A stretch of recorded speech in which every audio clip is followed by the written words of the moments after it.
Friends, family, and keepers of the faith, welcome to another Del Boy blog, and this one is dated year 3 blog 37, or in legacy numbers blog 141, and it's now dated the 3rd of the 11th 2024. Yes, and it's getting very, very close now to the 5th. If anybody has been watching my blogs, you will know that I am getting another operation, and that is on Tuesday. But we'll talk a little bit about that later on, because I always do my monologue after the news, and we'll get the news out the way, shall we? Because it's the least important of this blog. It's really just to date stamp it. And as always, we start off with the war. And the headlines that I read were: North Korea vows to back Putin's war as US claims thousands of troops prepare for battle. Comes as Russia unleashes a second overnight drone attack on Kiev in as many days, says officials. It comes as US Secretary of State Antony Blinken warned North Korean troops fighting inside the Russian president's meat grinder war would be a legitimate target. Yeah, from what I can read, it's Korea that's now backing, well, has always been backing Russia's war, and basically is going to be sending over a lot of troops, while the US is basically stating that all the drone attacks means that they will also back Ukraine and send more troops. Yeah, we just want the war to end, don't we? It's a terrible situation, and to be quite honest, we want a happy ending, and my happy ending to this would be that Ukraine were given that land back, and they deserve to have it. So we move on to the UK news, and it's all been pretty dire and horrible, or the future of what's going to be happening next week. And what I mean by that is, this week the budget was announced. So we had our big budget on Wednesday, and it told us exactly what we're going to be taxed on and that sort of stuff. And Rachel Reeves with Kemi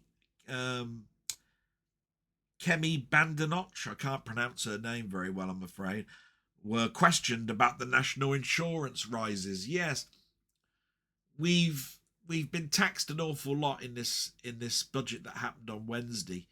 The national insurance rise, which affects employers, is really going to affect us.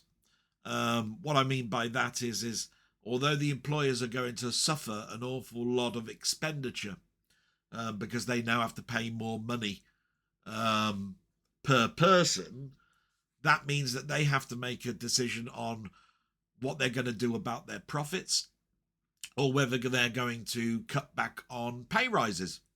So basically, it's an inadvertent tax on us. Nobody can hide anything here. It's all well known what's happening here, and we're just going to be taxed to the hilt.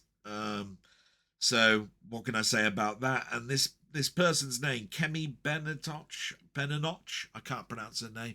She's the new leader of the Conservative Party that was announced this week. So she's taking over the next 4 years. She's going to be the person that's going to bring Labour to account on their policies.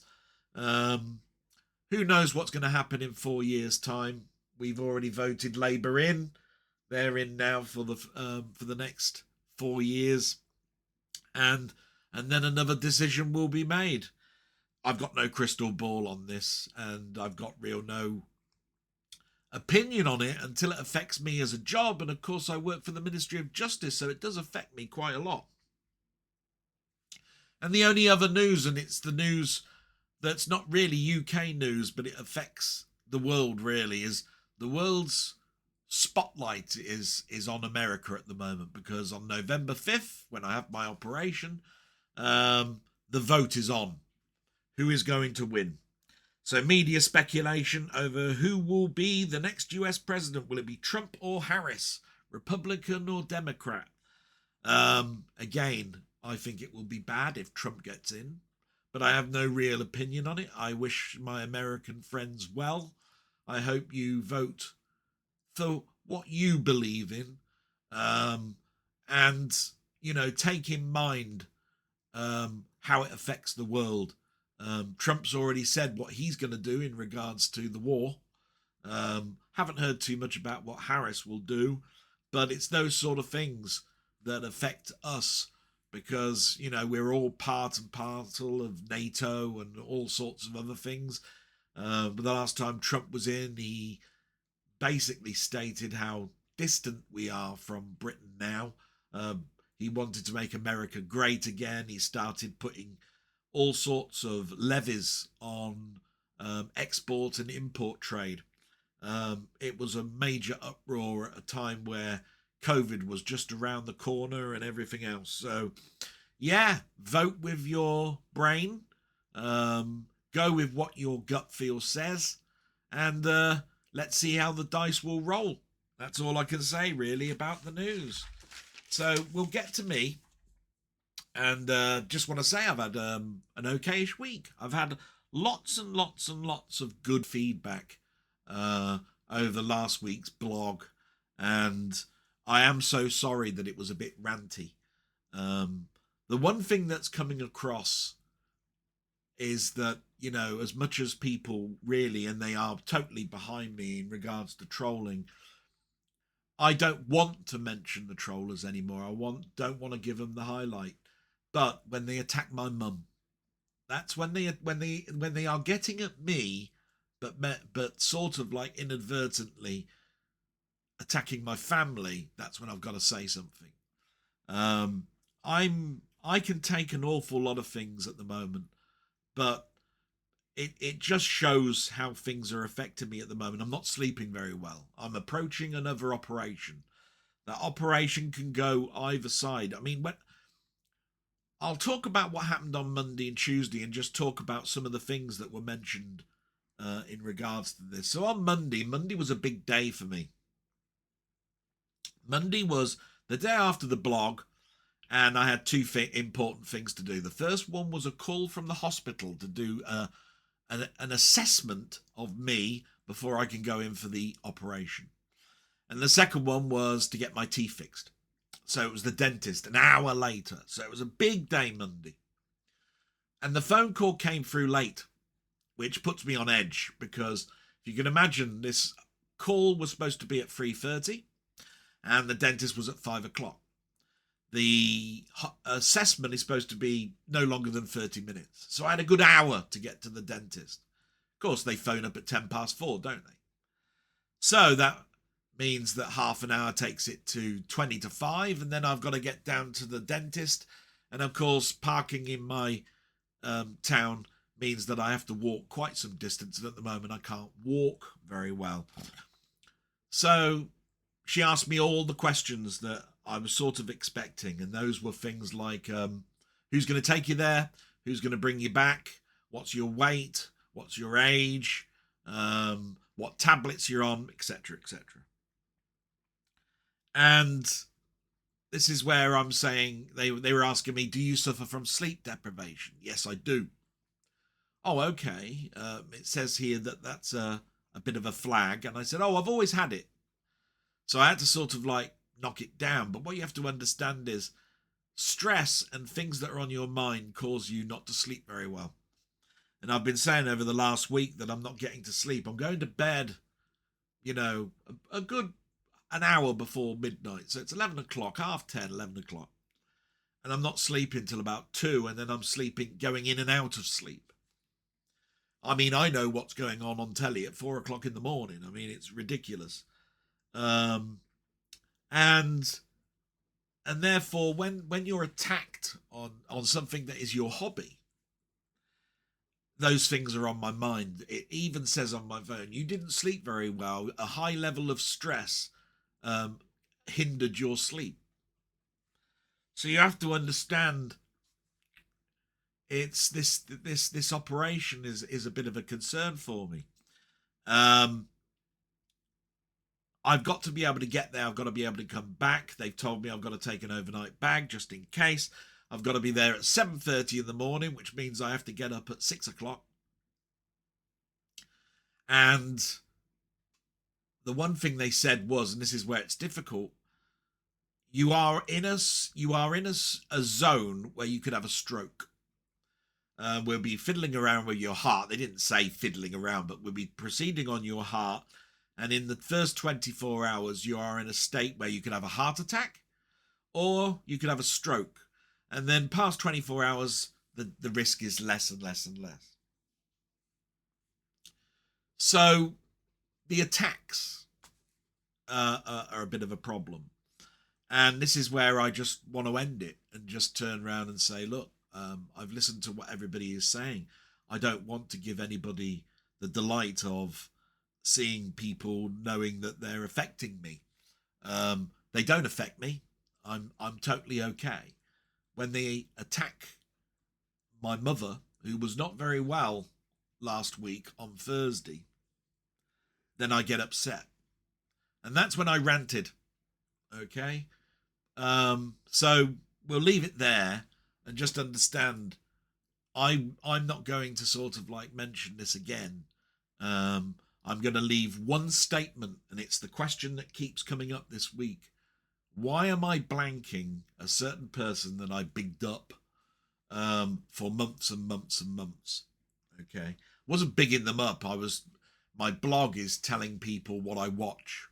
And my answer to that is, I've done nothing. I've blanked no one.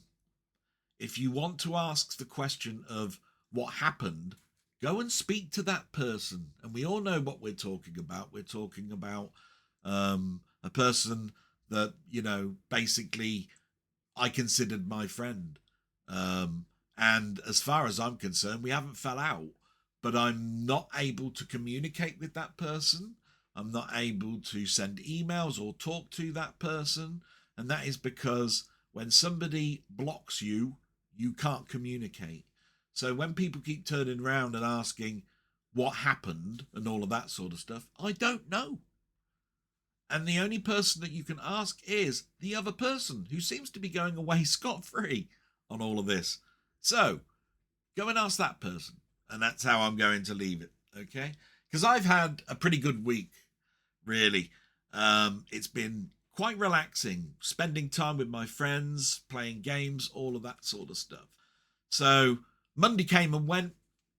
Tuesday was a relaxing day, and Wednesday came along and I did my talk with Ian Hill, the Ramblings. We had a great time that day. It was 4 hours of talking about films, about music. I had friends that are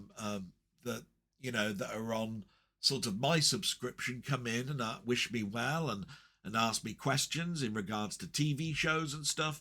And then, of course, there was all the other people that I've come to know just recently, like Muckman and Sai and all of those. Absolutely fantastic. And like I say, Ian had to step in on this debacle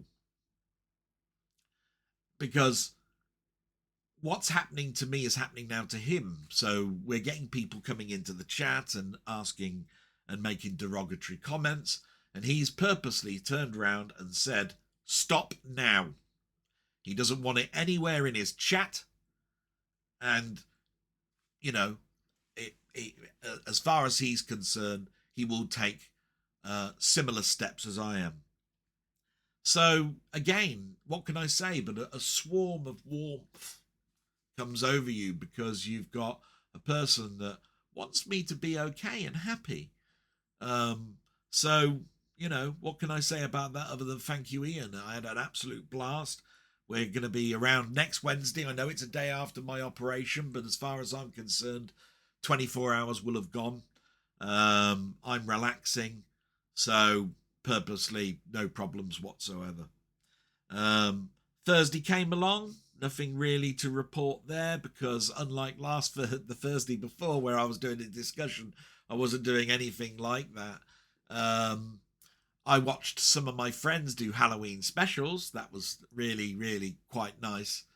And Friday came along and I started to do a little bit of prepping of my blog. I wanted things to be a little bit further in advance, so I had Saturday to myself. So Saturday came along and I did more blog prep, of course, but I did a lovely chat last night with Playtendoguy, and who did a quiz on Thursday, which I watched a small amount of. And we had a whale of a time. We had quite a few people in. We had Jamie Powlin, who I've subscribed, I've been a subscriber to, but never really spoken to that much. I've only spoken to him once before, which was a very quick, brief time on Playtendoguy's chat a couple of weeks back. So that was really nice. And, like I said, I look forward to the chats. Because they take my mind off of things. And for the most part, we had a great time. Again, we had some trollers that were attacking Jamie Powell. So he was getting some himself, and we already had a troller for me as well that came into there. I refer to what I said earlier. Go and speak to the other person. Nothing to do with me. I'm the person that's sort of like getting flack for no reason whatsoever. So, that's the end of that. And that pretty much was my week, really. I don't think there's anything else to report, because it's all in preparation for my operation on Tuesday, and I hope you all wish me well. It's a scary prospect. I've therefore had as good a week as I can possibly have, and it's always going to be the glass is half full. I've had fantastic time playing some games for my YouTube series. That's been the highlight, I think, of the week, along with the chats. So that's brilliant. So, thank you very much for all the well wishes. Sorry it was such a rant last week. As far as I'm concerned, it's over with. It's business as usual. And next week I'll be reporting on, hopefully, how my operation went and what I'm doing in regards to getting back to work, because what people have to understand is that after this operation there's going to be a huge adjustment in regards to the tablets I take, getting my blood pressure under control, getting my stress levels down, all of that sort of stuff. So it's very important to me that we draw a line on a lot of things that are stressing me out and move forward with stuff that's important to me, which is, doing this blog, doing the videos that I do really actually to cheer other people up. If you think about it, I do it because I love doing it, and I do it as well because I want people to see or have a laugh with me suffering playing games and all of that sort of stuff. It's a great laugh. So that's the light-hearted thing, reporting on what I've watched, what my passions are, all of that sort of stuff. That's the whole point of this. So, draw a line. The only time you'll hear me mention it now, and I will mention this, I read out your comments verbatim. Okay? And I have to make a decision now in the next 20 minutes. Do I read out your comments verbatim, or do I cut them down because you'll be mentioning what we've just talked about and I want to draw a line on it? So if I do that, please take into consideration I'm doing what you asked me to do. Forget about all of that crap. If I mention it, I'm bringing it into light again, aren't I? So you have to understand that. So anyway, we move into the shout outs, the bit that I really, really like, and that is talking about what people that have commented, people that are well wishers, people that have asked me questions, all of that sort of stuff. And there's quite a few this week. And like I say, people lead busy lives. So when I have a smaller week, nothing really to report. People have got lives, so they can't comment every week, and that's totally fine with me. I don't take any offence by it at all. I just want to have fun, and I hope that you guys are having fun. So the people that I need to read out this week that have commented are Denny, Ian Hill the Ramblings, Wee Bob Art, Martroid, LFC Gamer and Vlogs, Colin Jones aka Ponder, Steve's Gaming, Muckman-Movies, Doug Scullery, and Sandy Ollier. Now, I have read out there's a couple of people here that have commented in the gaming videos that I've done, and they are Paul Patrick, 20th Century Gaming, David Retro Games Play Badly, Andy Likes Stuff, Ox and Mamemeister. They've all commented on the videos that I've been doing this week, the gaming videos. They haven't really left a comment in the blog. They've basically said how they enjoyed it, or things that I could do to improve or whatever. Not expect people to do, but what I think people do is when they do watch the video, they do have a quick look at the comments, and I do look at there because there are things like tips and tricks and all of that sort of stuff. So people like to comment and say, oh, I've played that game and what you were needing to do was this, that, the other. And all of those sort of comments are beautiful because they're trying to help other people play the game when they've seen me play it so badly, which is pretty much what's going on. So we're going to move into the comments, and I've put they're not in any particular order. I've basically just expanded the text so that I can read it all, and I'm going to read it out. Now, this is where I'm going to have to make a decision on whether I truncate the calls. If there is too much in regards to what we've talked about earlier, the trolling and stuff, then I'll just cut it down. Reading it out just provokes. That's what I'm trying to say. And my rant last week was supposed to end it. You know what I mean? So I take all of the good wishes on board. Thank you so much. I really do. And I tell you what, there's a massive amount of support for me. So, thanks. And definitely I've taken it to heart. It's a moving thing for me to know that there's so much of nice people out there that can see the evil of what some people do. Okay, so that's what I'm taking on board. So we get to the first one, and it's Denny. And Denny has put, "Hi mate, hope as always things are good with you, and sincerely hope your mother has improved a little over the course of the week." Yeah, just to let you know about that, my mother on Thursday, which was bad, that was the time that I was talking about that rant. It took her a long time to get back to normal. She had a bowl next to her bed up until just after the blog, really, Sunday. I filled her up with some food this week. Things like I made shepherd's pies and potato bakes and jacket spuds and all of that sort of stuff to try and build her energy back up. Made her as many cups of tea as I could. Tried to diminish what's going to be happening to me this week as much as possible. And do the things that she would normally do. So she still got her pension. I would never do that because I don't know her PIN and I don't want to know it. But I paid off some of the bills that needed to be paid.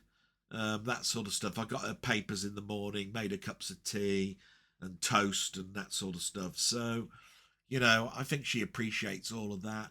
She looked out the window and she looks at the world going by, but I spend time with her with her Emmerdale and her Coronation Street, that sort of stuff. And that's what I do as a son.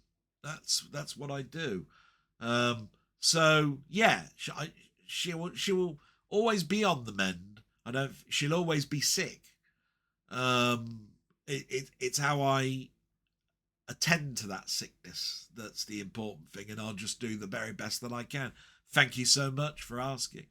So you continue, well, I'm in a 10-day cycle at work, so I'll be a little quiet till at least Thursday this week. I'm actually taking and writing notes for my next video on my phone for my favourite arcade game during a break at work. Anyone who knows me will know straight away. This will lead to a series of videos which are clones of that game. This will be on all formats to the current day. Yeah, they're doing the research. You're so good at that, matey. I'm pretty sure that's going to be a fantastic set of videos. I really look forward to that. Massive losses in the news. Jeff Capes and Ron Eli. So many memories of these two guys, notable for Strongman and Tarzan. Yeah, I mentioned it. What a big blow it was for me. It's like my childhood is being whittled down. Such a sad week last week. We move forward with better times. I noticed that our Twilight Zone video has gone past 300 views. Well pleased about that. I'm currently taking notes on the next 2 live streams we do. So am I, matey. These are the things that make me happy. It's great. You continue. Run Around with Mike Reed just recently bought Noah's Castle, which he starred in. One of those series which society breaks down quite hard hitting for a kids program. Not something you watch and feel insulted to view like programs do for kids these days. Yeah, Noah's Castle. I know the title. I can just about remember bits of it. It's not like a story like Children of the Stones where I remember it vividly, and Into the Labyrinth. Noah's Castle, I remember. It's like, I suppose, for people like Grange Hill and Bikers Grove and all of that, there was a lot of other great dramas. And some of them stick and some of them don't. And Noah's Castle, I remember bits of, yeah.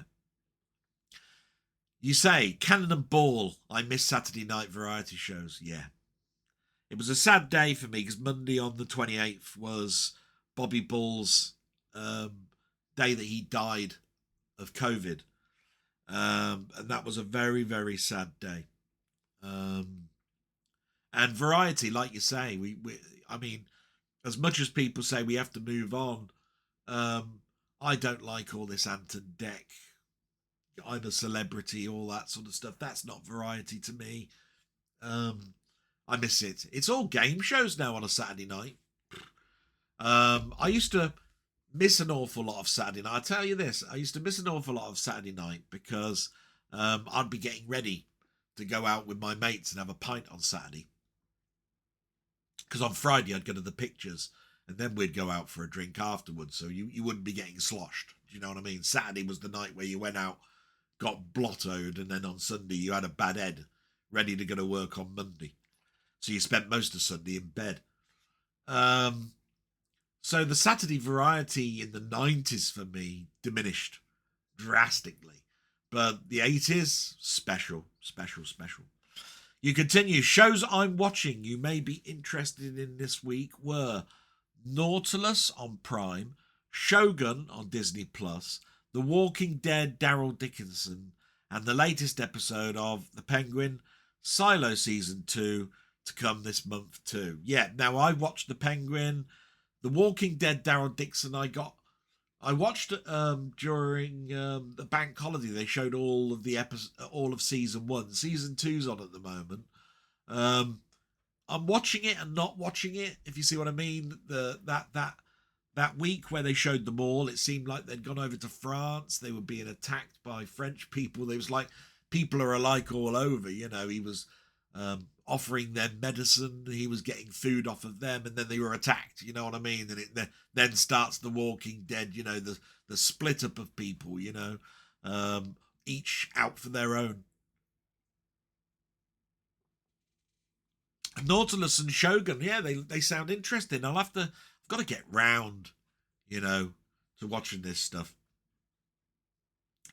You continue. The Magnificent Seven, which is what I showed a steelbook of last week. The Magnificent Seven. You on about Blake Seven again? No, you're on about Blake Seven. Just we've got an in-joke going on at the moment about Blake Seven and how often it's being mentioned. It's because we're all getting excited because at the end of this month, I think it's the end of this month, the Blu-ray of season 1 of Blake 7 finally comes out. And that's a big event. That's a big event for a person that watched science fiction in the 70s and, early 80s. I was watching Doctor Who. I'd watched Blake 7. Blake 7 was more adult. It seemed like a hard-hitting Star Trek. It was all, the Resistance and the Federation and all of that sort of stuff. And we had a new antagonist, Servalan and all of this sort of stuff. We had some, not robots, but computers in the likes of Aurak and Zen and all of this sort of stuff. And we had 7 people that were trying to, liberate the universe of a sort. And, Blake 7 was a big thing to us. So, yeah, totally looking forward to it. But you've got a question for me. It's got question. Can you think of any game for a retro computer that currently is lost in a game base or something similar that you'd love to see found? Now, that's a really, really difficult question to do in regards to this blog, because I take it like this. I'm very big on my bookmarks on websites, right? And one of those websites in there is Missing Media, right? And it's there because Missing Media can be films and TV, but it can also be games. And there is something, and it's a website called the Lost Media Wiki, and I've had that bookmarked for a long time. And the last time I looked, there was like 865 games that are lost. You know, that they coded but never released. They are on consoles, they are on computers, they are on arcades. And the only one that comes to mind is famous ones like Polybius, you know, which is an arcade game, which is almost like an urban myth. Jeff Minter's talked about it. We've had lots and lots of talks about it. But when it comes to a game that might not be in game base, and it's a game that could be on a console that you can think of, what comes to mind? Because there are 865 of them, matey. Nothing really comes to mind because the famous ones are the bigger ones, the arcade. Do you know what I mean? I could bring up the website and I'll go down and go, oh yeah, that one, but it's not worth doing. I will say this about Game Base. I love Game Base. If people don't know what Game Base is, it's a sort of like a database of games, and they're linked to the ROMs that you can load up in emulators and all sorts of stuff. And the ones that are the big ones, Spectrum, Commodore 64, Amstrad, etc., they get updated constantly. Some of the other ones, not so much. You know, the VIC-20, the Commodore 16. They have game base databases, but they're not updated regularly. And that's a shame, because there's a lot going on at the moment with the VIC-20, a lot going on with the Commodore 16. And in regards to homebrew and stuff, the whole system doesn't stop just because a console or a computer stops its production. It goes on and on. And that's where Game Base and TOSEC ROMs and all of those sort of stuff really come into their own. So the big person to speak to in regards to Game Base is Ox. What a guy Ox is. He's brilliant. And all I can wish for is that some of the other computers like the VIC-20 and that get an update soon. They haven't had one for a long time. You know, the BBC one has not been updated a long time. The Amiga one has. I don't think there's much of one for the Atari ST, and there must be a ton of homebrew stuff for that machine that's not been totally updated. So 100% love Game Base, and all the people that work on the Game Base website and the database updates in total. I'd just like to see a little bit of love for the lower systems. So I'm not going to be able to help too much here, Denny, with that question because it's so loaded. If I could think of one title, I can't think of them. I'm sure Ian Bell has got many sort of like bits of code after he did Virus or Zarch, or however you want to call it, and has not released it. You know, Jeff Crammond, I'm pretty sure that he's probably got loads of code, you know, after Sentinel and Revs and all of those, and Stunt Car Racer and all of the things that he might have done after that. And, you know, we've lost so many good people like Archer McLean and so forth. And I'm hitting the tip of the iceberg in regards to, did they do anything in those years after they decided to stop coding, where they might going, oh, I've got an itch to do a game, and they got so far with it and then stopped. Do you see what I mean? So, you know, I'm into all of that. I'd love to see a hidden game that they never released. – Andrew Braybrook, you know, those sort of names. And I'll repeat that. It's called the Lost Media Wiki. Go and have a look. Absolutely fantastic site. So we now get to Ian Hill, The Ramblings. Salute to Denny, by the way. Thank you so much. Ian Hill, The Ramblings. And, you know, what a great guy. So I'll try and read this. You know, obviously there's going to be some well wishes in regards to everything. And it's got, "Hi, Del Boy. The heart procedure is nearly upon you, and my thoughts and best wishes are with you. I'm so sorry that problems occurred in my live chat, and I feel I should have been better in handling it. In the following morning, I had to publicly make a strong statement of support for you. I addressed the situation and made it clear in my communication of support for you, and that you didn't want it in your own stream. I don't know if it will make any difference, but it showed how your friends here in the community totally support you. I want you to know this is genuine and that they care. Hoping your mother's health has got a lot better, and you're a great son to be a carer to her. I think this Sunday's blog is something we all look forward to because we get an insight into your life. We see and feel all the ups and downs that are described in your life, for all the sadness. You still have a great capacity to make people smile and laugh. Once your operation is done, you can look forward to enjoying and doing things that are the loves in your life." Yes, thank you. I just want to say thank you so much. I didn't cut that down too much. I just want to say thank you to Ian. He's always been a big supporter to me. He did do that message. I totally get it, because when I come on, we want to have a chat, and he doesn't want hate coming into the channel. So that was absolutely fantastic.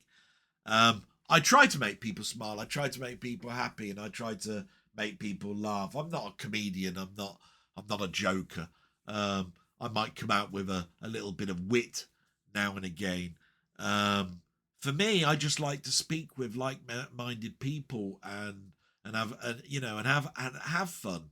I look forward to the days where I'll be able to go in my car and travel and meet people and have a pint with them and just sit across from them and just have a laugh, with a bag of Walkers in my hand, all that sort of stuff. That's what I want. That and world peace.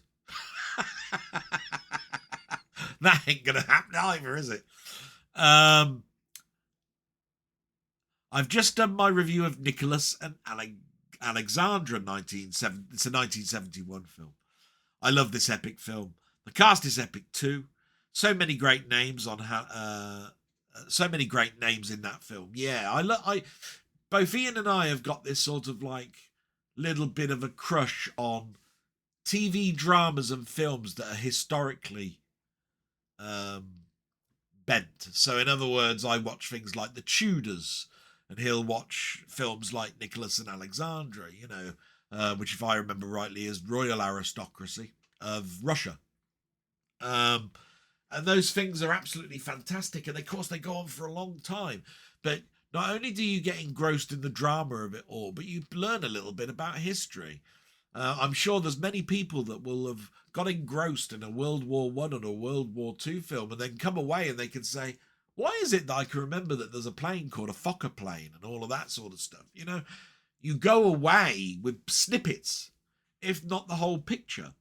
For some people like me and Ian, it's a matter of, I want to research that now. Now I've watched that, I want to know a little bit about, the Battle of Bosworth or something. There was a TV they re-showed a documentary this week about Richard III and the body they found in the car park. The body that had been lost for years and years and years. And that's great. What you have to remember is Richard III is a very important time in history. A member of the family of,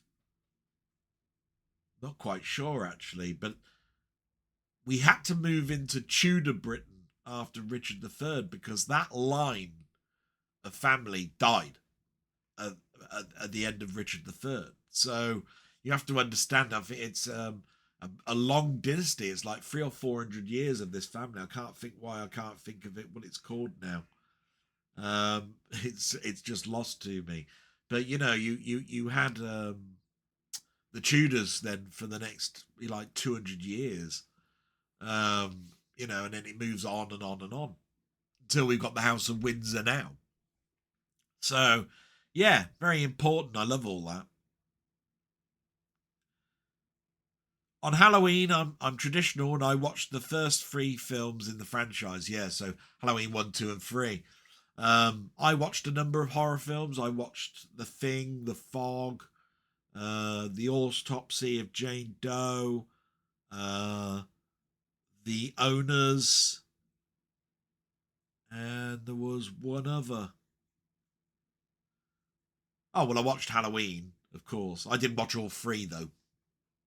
Yeah, so Halloween was great. I watched a few things.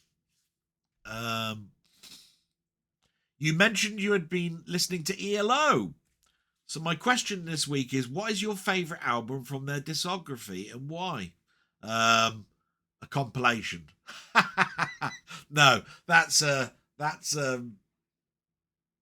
too cheeky an answer, isn't it, really? My sister introduced me to ELO, and I was very, very young.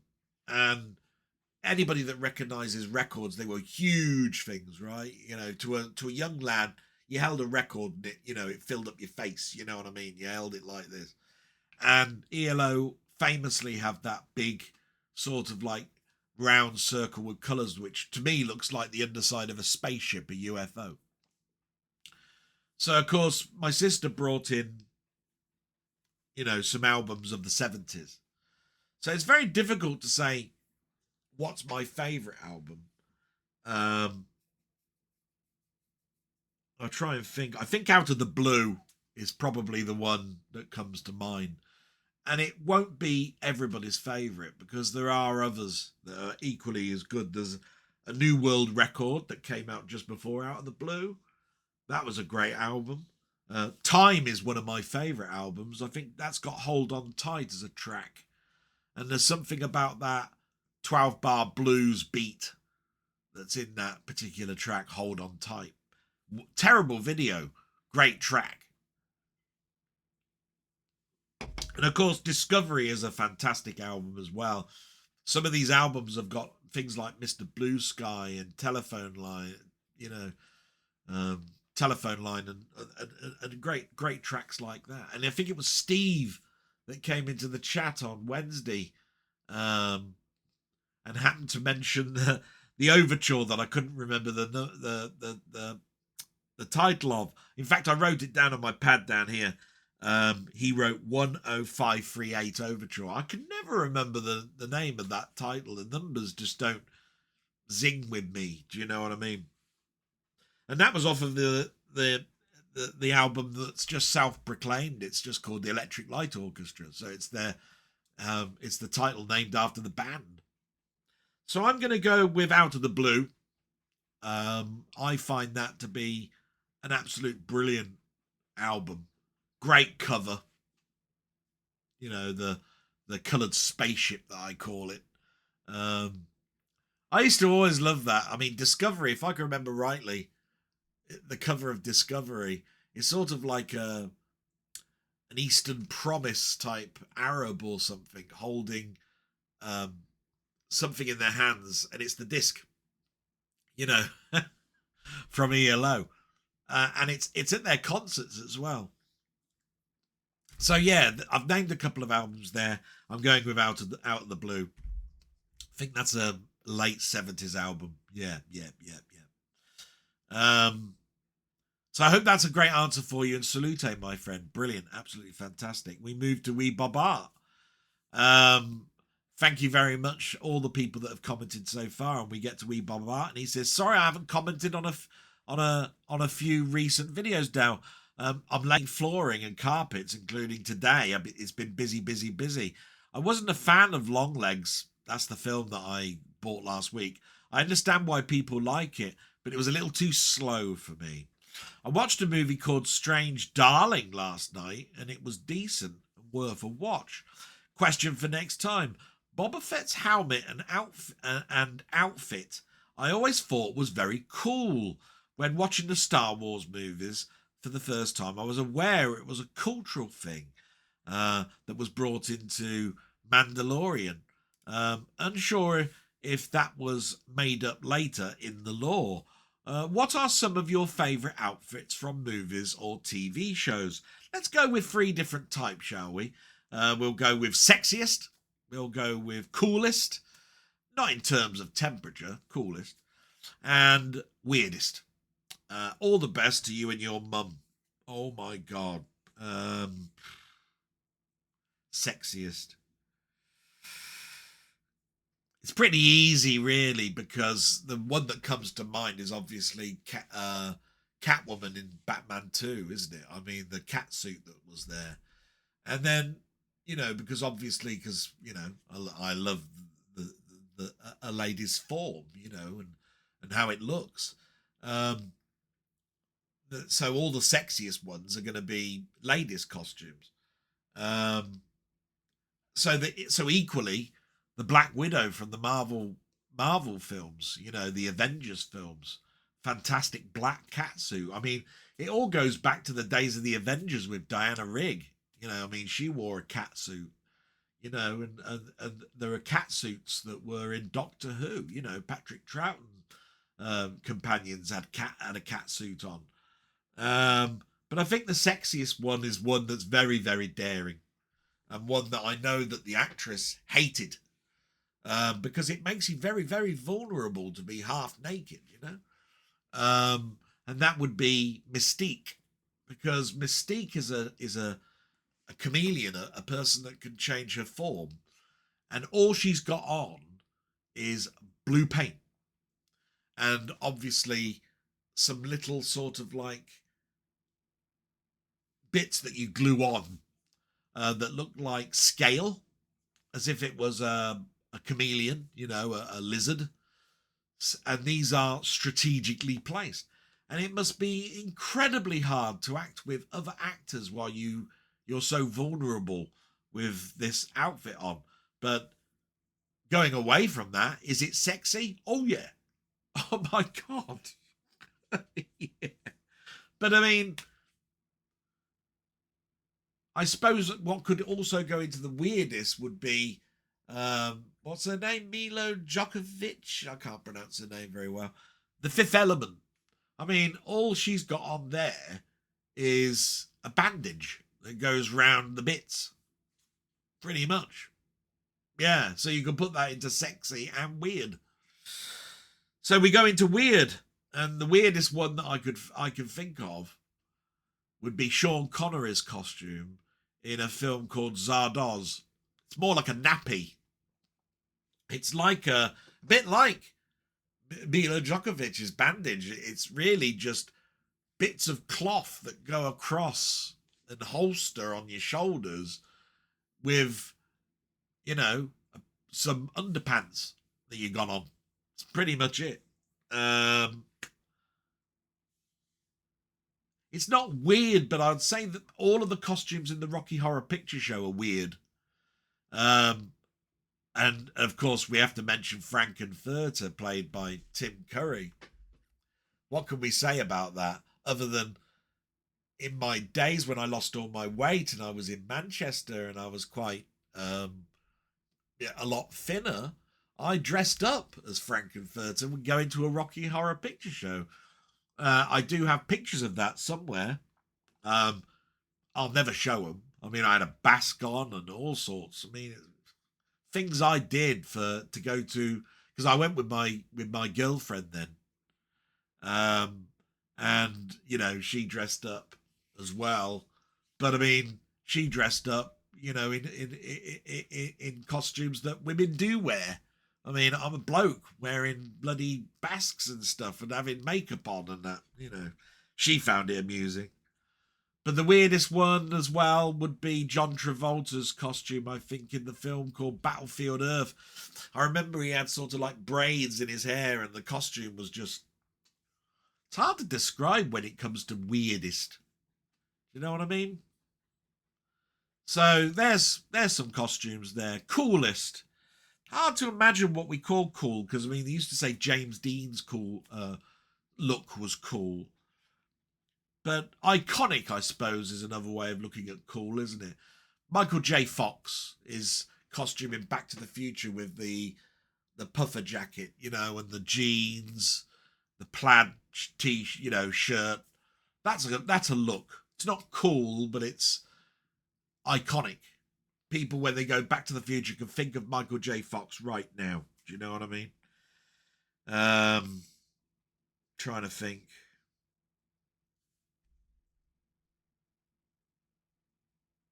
Don't think I can think of any more. No.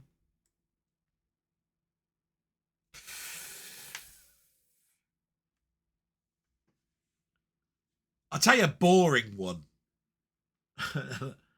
And that's can we say that the look of the 80s is yuppie?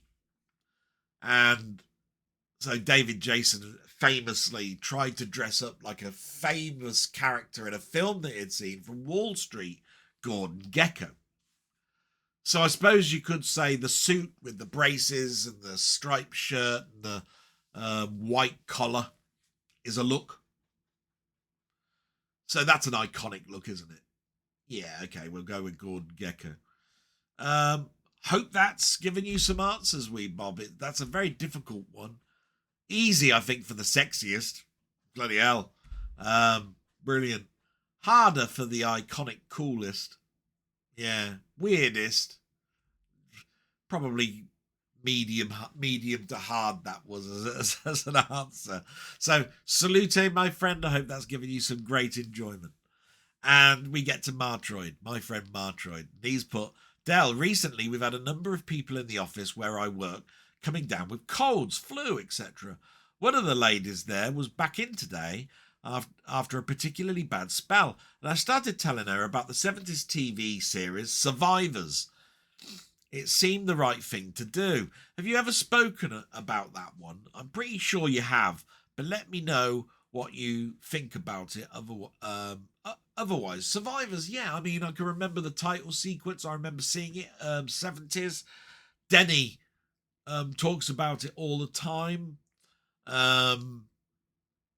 Yeah, it's an iconic show, but I was probably more into things like Doomwatch than I was Survivors. I like the environment type shows. Survivors was, though, an absolute classic. Maybe I should talk about that one a little bit more and do something about it. In my very early blogs, I used to do a retrospective of TV shows. I remember doing one called For Quincy, and I remember that was one of the longest blogs I ever did. It was a huge 6 or 7 pages of notes that I was reading out about Sam Fujiyama and all of that sort of stuff. I really ought to... That's turned into the discussions now with Denny, but I ought to probably start talking a little bit about some of these lost shows. So I'm going to take that in mind and do some remembering, watching the shows, and then come back on that. Yeah, I think that'd be a pretty good thing to do. So you carry on. Have you ever spoken about that one? I'm pretty sure you have, but let me know what you think about it otherwise. I must have been so young when I saw it. To be honest, I can't believe my dad let me watch stuff like that. Or The Prisoner. And also things like Fred's. Brilliant stuff. It's clear why I hold the views I do today, and I wouldn't change a thing. Yeah. Thinking about the subject that you taught there, I don't know why my dad also let me watch things like that. I think the difficulty here is that when we moved into the house I'm in now, which was 1977, I was very young. And to pay for this house, my dad had to take on a job at a factory. And he had to do shifts, 6 till 2, 2 till 10. And then he had to do things like, 10 till 5, I think, or some weird shift. So he had to work nights sometimes. So my dad was missing for a number of years. He did a good 5, 6, 7 years of that straight, with overtime as much as he could, because he wanted to pay big chunks off of the mortgage. And I remember my dad sort of like celebrating the fact that he'd paid off the mortgage, I think in the early 90s. It didn't take him that long then. He must have paid it off in a 25-year mortgage. I think he paid it off in 16 years.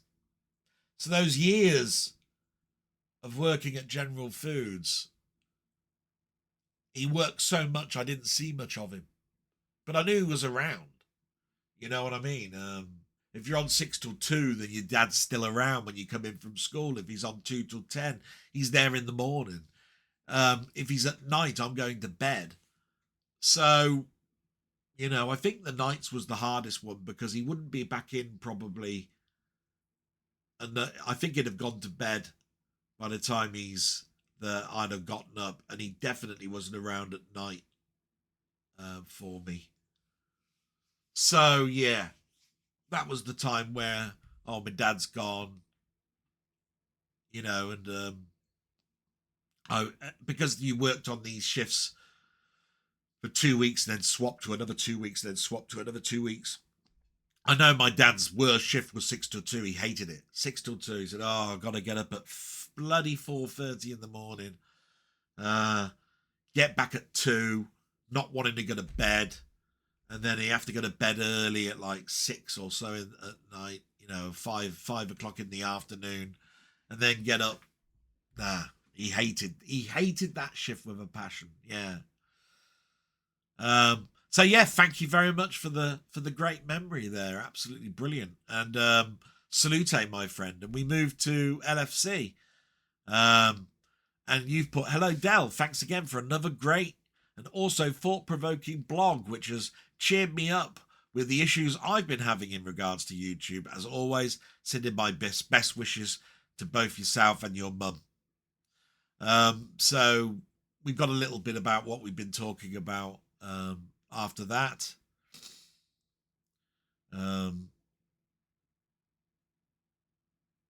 Just trying to get on a bit now.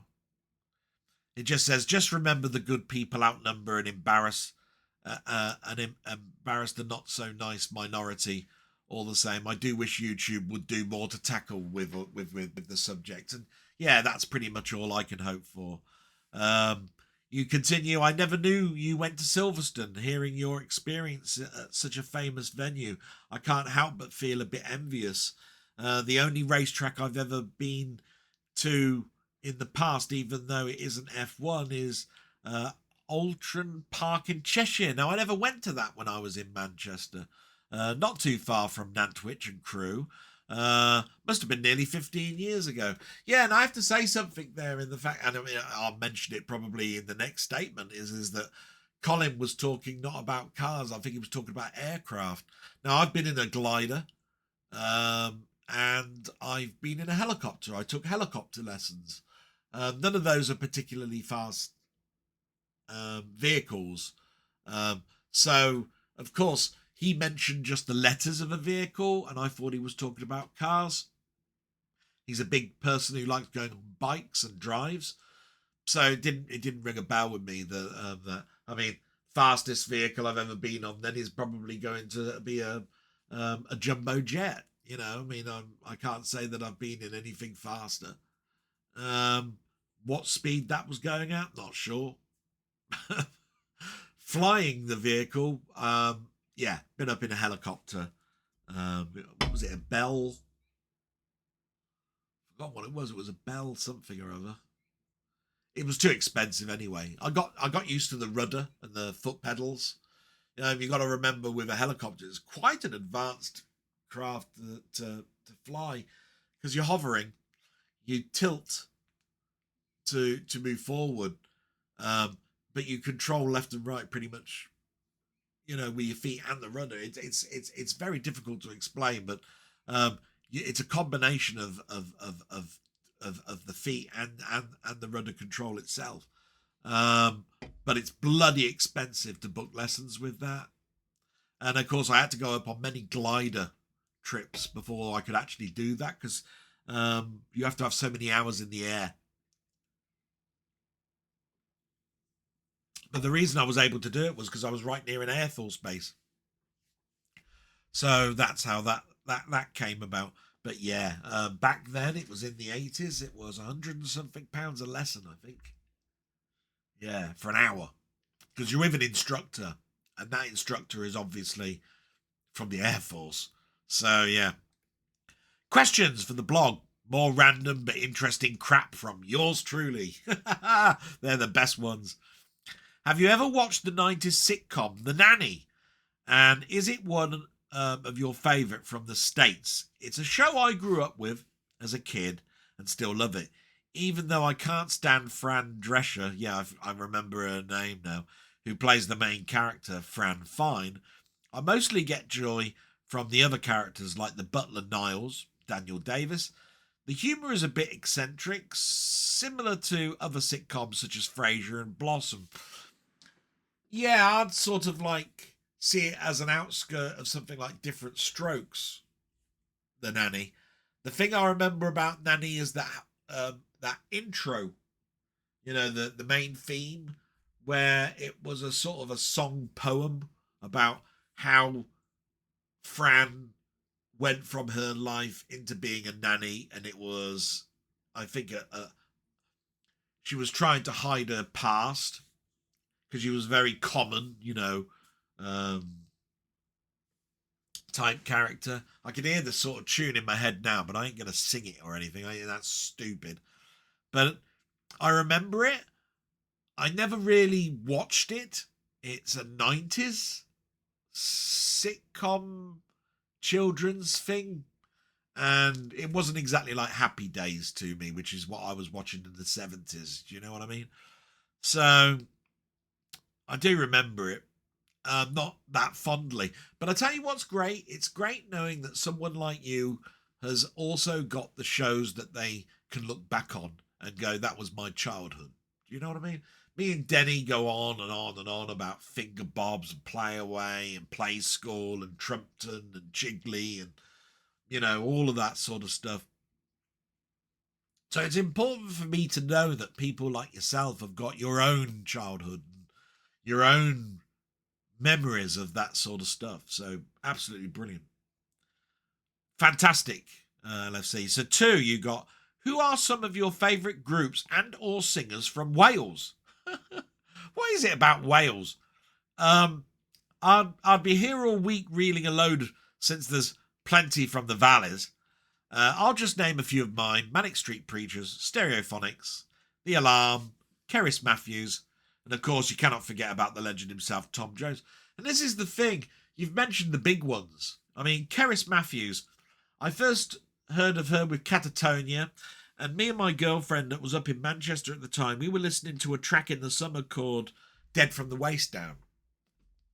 And I played that to death in my car, because I used to drive from her place to mine and I started to get used to where things were in Manchester, and it's quite a complex road system, you know, getting across from she lived in Didsbury and I lived in Sale, and you know we had to go shopping in places like Stretford and Stockport and all of that sort of stuff, and I had to learn motorways and getting on motorway for one junction and coming off and all of that sort of stuff, which when I come from a town where we didn't have a motorway until 1986 or something, right? That's when the motorway joined my town to go to, which was the main road to then get to London and take you to Birmingham. So my road system was all A roads, you know, and roads that I'd lived around all my life. So, you know, we listened to that track anyway, Dead from the Waist Down. But let me think. So there's Catatonia and Stereophonics. You've already mentioned those. You didn't mention Shirley Bassey. Very big one from my youth, because I used to love all the James Bond themes, you know, Goldfinger and Moonraker and, you know, Diamonds Are Forever. I mean, you can't miss all of those. Bonnie Tyler, Total Eclipse of the Heart, you know, all of that sort of stuff. I saw her first. I remember seeing her for the first time on the Kenny Everett video program, because she'd be on a lot of times along with the Moody Blues and that, you know, and Boomtown Rats and all of that sort of stuff. He'd have those on.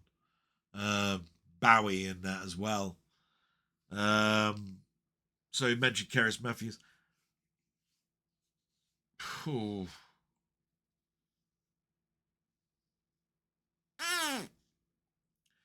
I mean, we can't miss Alan Jones, can we? We're Walking in the Air, but not a favourite of mine. I can't think of any others. Was Shakin' Stevens from Wales? I don't know. I'm sort of like just going all over the place now. But I think Shirley Bassey and Bonnie Tyler are definitely ones that you got to mention. I love the Stereophonics, like you. And Catatonia, yeah. I mean, like I said, Dead from the Waist Down. Played that to death. So, yeah, there's some great Welsh ones. Sorry, not fantastic. Tom Jones, I mean, how can you not mention Tom Jones? I mean, you know, I'll tell you a track that I like of his that's not played very often. It's called Help Yourself. I love that track. You know, as much as people start talking about Delilah and, you know, and Green Grass of Home, Help Yourself was more my sort of track. Right? If you listen to the beat of that track, Help Yourself, that's the sort of music that my mum and dad and I were brought up on. That beat. You know, it's that sort of thing. Number 3, you carry on. If I remember rightly, if not, I'm sorry. Isn't Way Out West your favourite Laurel and Hardy film?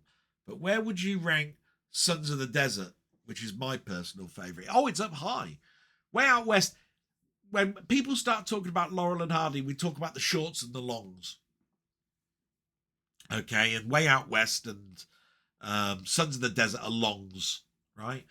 Most people don't, a lot of people don't talk about those because they remember what used to be on TV in those 22-minute shorts, like the Music Box, which I've mentioned a million times to people. People must get bored senseless of me talking about it. Sons of the Desert is brilliant. You know, I mean, joining the Foreign Legion and so forth. I've never really understood why, well, I have understood it, but I've never learnt it myself. The song that's in Sons of the Desert, I can, you know, Way Out West, you know, Green Ridge Mountains of Virginia is just a comedy gold track because they're at the bar and obviously Hardy hits Laurel on the head with a mallet and he sings in a much higher pitch. And Sons of the Desert has got a track, you know, a song that's done by the Laurel and Hardy fan club, you know, their society, right? But they sing it while they're in line, while they're getting in line to be in the Foreign Legion. And it's not, there's no sort of joke in it, you know, it's just them in, you know, lining up and singing the song. So, yeah, I'm not trying to poo-poo it. Sons of the Desert is probably my second favourite long film from Laurel and Hardy. So, I mean, if you wanted to know where I rank it, second, right? Second. And they've done other longs. I mean, how many longs did they do, Denny? Was it 20 odd? And there were some crackers there. So, I mean, you know, I rank it quite highly. Absolutely fantastic. You've ended it just there. So, you know, I take it you wish my mum well. Absolutely fantastic. Thank you so much for all of that. That's absolutely brilliant. Just going to take a little bit of a break now because I can just need to get my splash a little bit. I'm wide awake. I hope you've noticed, by the way, that since I've had my first operation, I'm a lot chipper. I'm a lot more smiley as well. Don't get me wrong, you know, there are things that get in your way, but I mean, as far as I'm concerned, I'm living life. So, absolutely fantastic. So I'll be back in what will be for you seconds. Back in a moment. Like I say, I'm back and I'm recording again. And we move to. I just want to say salute and thanks to LFC. Brilliant, thank you so much, and you always give me such great questions. So we get to Colin Jones, and he's put Royal Mail are a disgrace these days, and it's no wonder they can't compete when you look at what their competition offers. Like many things, it should never have been privatized. I don't have much more actual information on that train accident than that has been made public, because it was all tightened up very quickly, and I can understand why. But I do have a theory which I cannot really discuss, because obviously it's very close to you. Totally understand that. Thankfully, in Wales, we get free prescriptions regardless. Yeah, that's absolutely something. Just gonna skip the next bit because we've talked about that for quite some time now. And we go, trust me, and I know you do, with what you say about your mum and her memory. I get it. I get it all too well. Sending her my love. Yeah, because my mum's memory is going quite fast. And it's a big concern for me. And it's why it's like a raw nerve when attacks occur against my mum. And it's inadvertently at me. Totally get that. I don't want to think about the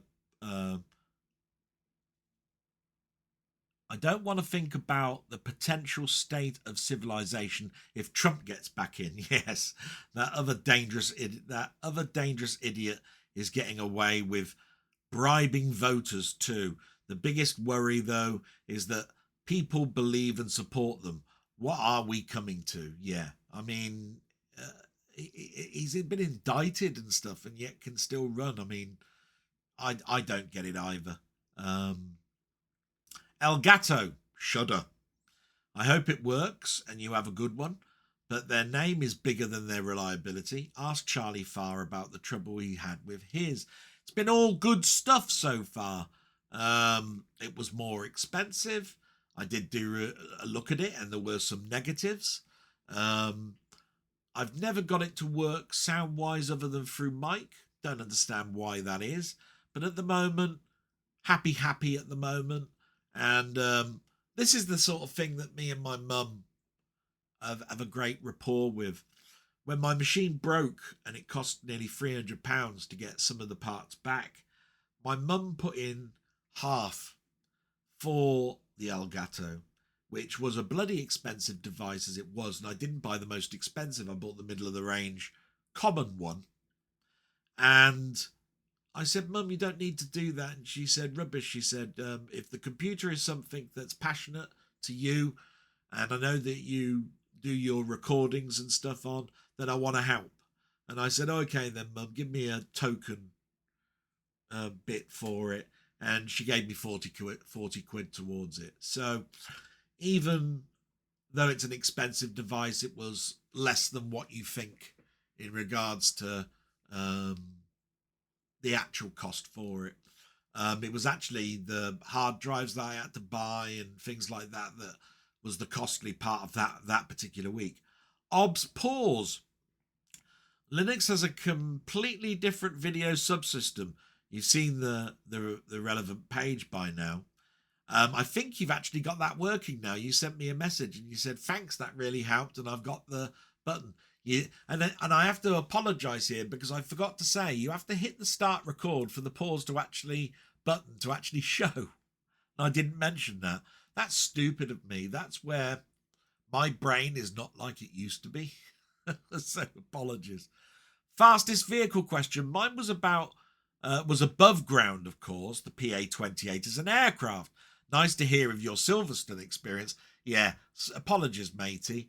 I mean, I put it down to this.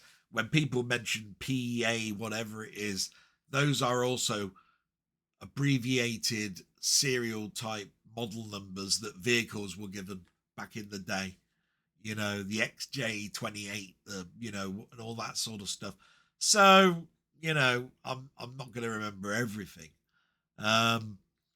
The Worms feature of TWIR was about the recovery of the development files from the original Amiga 1200 that was used to create the director's cut, and the announcement that he was going to expand on it as on the lookout of new levels designs, giving companies the opportunity to name drop in these levels. Yes, I know where you're talking about now.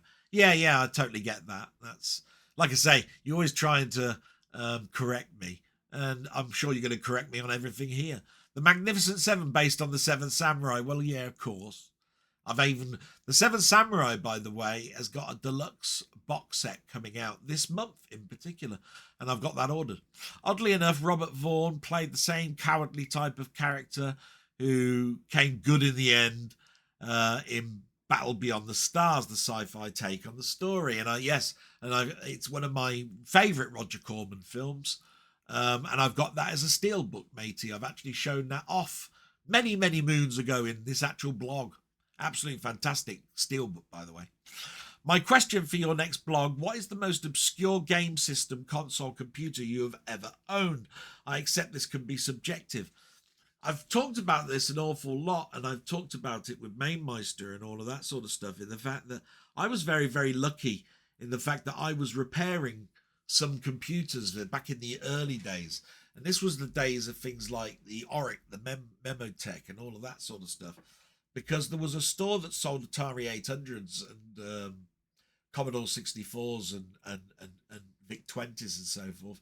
And they allowed you to bring your old computer in and trade it in against another machine, because these were at the time where even the Atari was still in a £500 or £600 bracket, and my sister was working there, and they had such a flood of them that what they were doing is sending them off to be destroyed or writing them off by the accountant. Very weird scheme. My sister tried to explain it to me back in the day, but I never really got it. So I only knew a certain rudimentary stuff about electronics, because this was at a time where I'd gone up to secondary school and I was doing electronics. But some of the stuff that came in was okay, but the cases were smashed, cracks and all sorts of stuff. And of course I did model building. So I used things, like a polyfiller type, plastic type stuff, and filled in the cracks and, got them, to a working state, because they always came with a power supply and an aerial, and a modulator. And I would then sell them for a pittance, and I would buy then other equipment for my VIC 20 or Commodore 64, because disk drives back then were the same or more price than the computer itself. So yeah, I had an Oric 1, I had an Oric Atmos, I had a Dragon 32, I even had a Dragon 64, I had a Spectrum. I'd have loved the Memotech. I didn't have that. That was a plush black aluminium computer. I'd have loved to have had that one. I got the odd Atari. I kept my Atari 800, but I had an Atari 400. The membrane keyboard didn't work, but that was an easy fix at the time. Because I had so many parts that my sister could bring back, so she could bring back a device that was in a worse condition, that she was able to nick the membrane from it.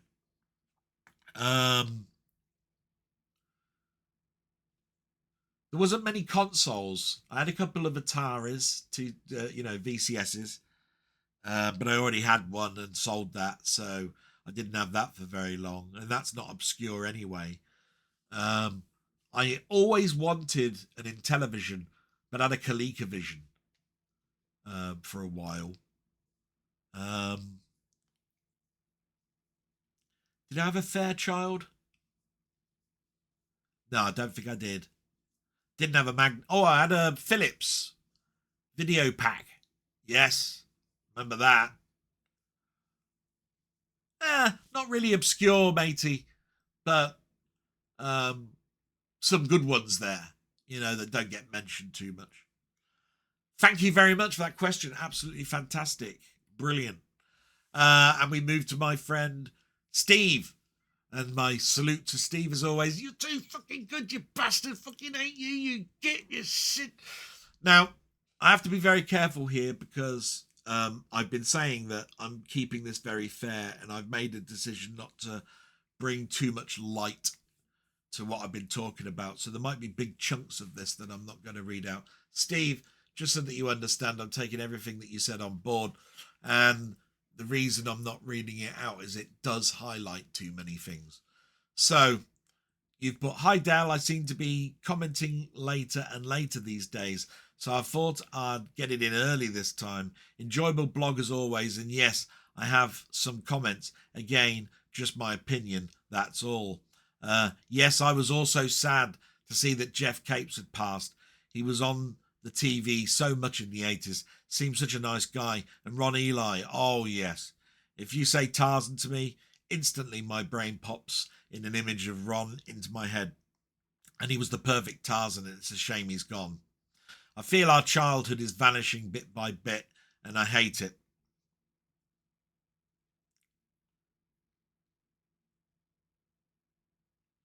I wish you all the best on the 5th, matey. Bonfire or plot night, as we call it here. Hey, hope it goes smooth and you're home recovering as soon as possible. Now I'll toss you 2 questions. So question 1. An alien visits you and you have to show the best of 8-bit gaming. What one, and only one, ZX Spectrum, Commodore 64 and Atari 800 game do you show it? Oh my God. I don't know if you mean one game from each of those systems, or what one game would I show them, because if it was the one game that I'd show them, it'd be a toss-up between Elite and Impossible Mission. Elite on the BBC, Impossible Mission on the Commodore 64. Let me see if I can think on my head a little bit here. ZX Spectrum. What one game would I show on the ZX Spectrum? I think it'd be Attic Attack. Probably because it's just my favourite game. It's fast. I think that they'd be impressed by the speed of it, the complexity of trying to find all the keys around a map. I think they'd be going, Christ, how do I remember that map in your head? So that'd be good. Impossible Mission for the Commodore 64. Atari 800. See, again, I could say Star Raiders. But again, would an alien be really that impressed by a space game when they've come from space? I have to think about that, don't I? So Atari 800 non-space game. Ooh.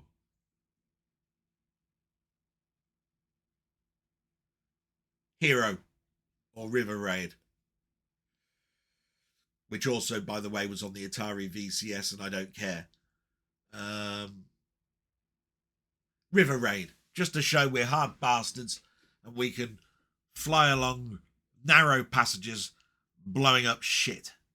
Might scare them to death. How's that for an answer? That's a bloody good question, matey. Thanks very much for that. Question 2. What popular UK sitcom spin-off was the most disappointing to you and why? For me, I'd have to say Don't Drink the Water, which was a spin-off of On the Buses, which, by the way, I don't remember at all. You've totally got me there. Don't Drink the Water. Don't remember that at all. Can say that hand on the heart, my God. Take care, mate, and I hope your mum is feeling better. I'll pass that all on, matey. I've already talked about my mum. She's not great, but she's on the mend. Oh, God.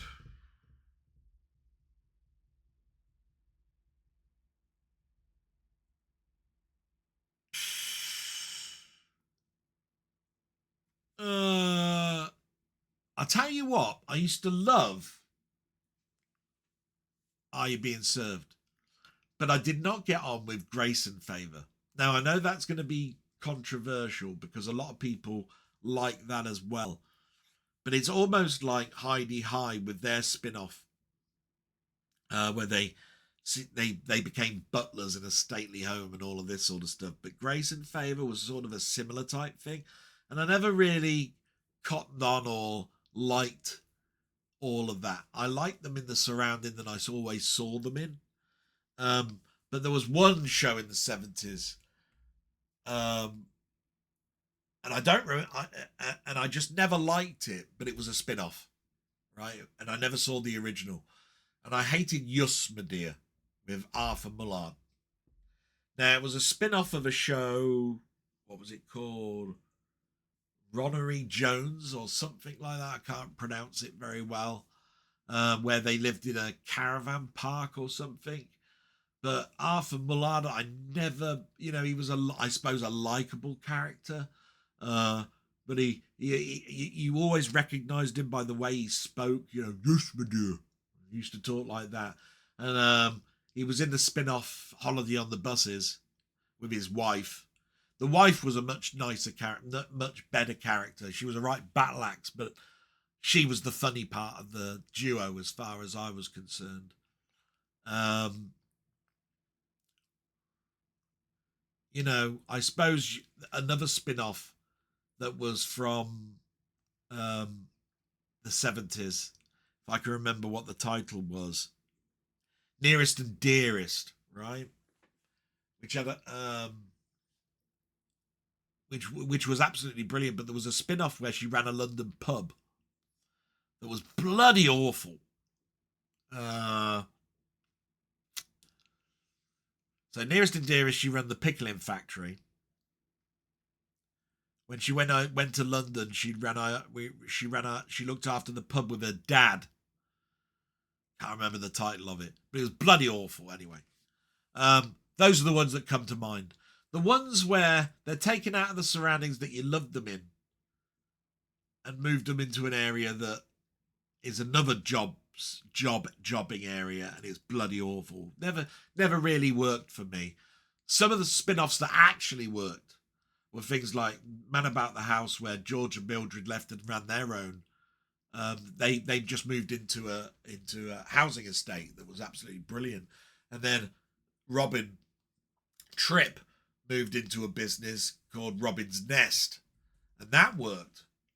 But it's really beyond the norm for that, because the norm was these spin-off shows were not particularly great for me anyway. In particular, thanks very much, matey. Brilliant as always. And my salute to you, you bastard. And we move to Muckman-Movies, and again, like I say, just need to just cut this back a little bit. He says keep your pecker up, and he's thinking about me in regards to everything that was happening last week.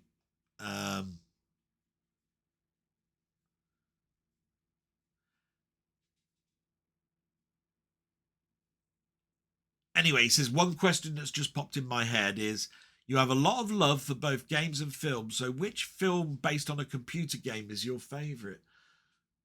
Based on a computer game? Well, it's not really based on a computer game, but it actually started a computer game that never got off the ground, and that's The Last Starfighter. So there never was a game, but it was based on an arcade machine, and actually was a competition for you to actually go out and be in an actual battle in space. Absolutely fantastic. Love Last Starfighter. Very close second would probably be War Games, where Matthew Broderick's character hacked into Warpole, the computer of that's in the military, and nearly starts off a Third World War. That's a brilliant one, and that did spin off into a computer game. There was a computer game called War Games. So anyway, there's a couple of good ones there.